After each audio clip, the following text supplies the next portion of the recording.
Napuspusan ang clearing operation sa San Juan City para malinis sa mga drainage system sa lungsod.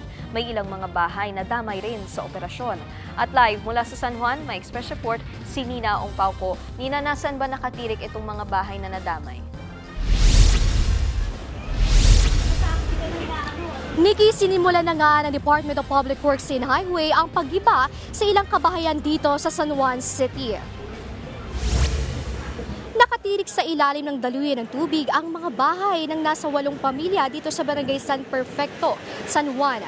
Ayon sa lokal na pamahalaan, nalalagay lang sa peligro ang buhay ng mga residente rito lalo't umaabot hanggang lampas tao ang tubig baha sa lugar tuwing may malakas na ulan.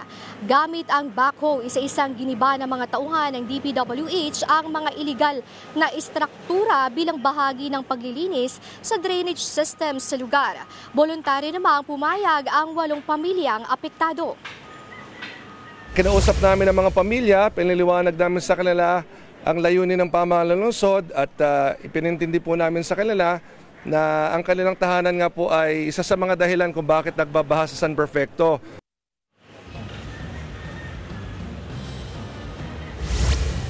Nikki, wala na raw dapat ikabahala ang mga pamilyang apektado dahil irerelocate din naman sila sa mga housing unit sa Barangay Batis. At ayon naman sa San Juan LGU, libre na ang upang ngunit babayaran na lamang nila ang konsumo ng kuryente at tubig. Samantala, hinihiling naman ng lokal na pamahalaan ng San Juan sa DPWH ang 2 pumping station upang matugunan ang problema ng pagbaha dito sa San Juan. Nikki? Yan ang express report ni Nina Ongpauco.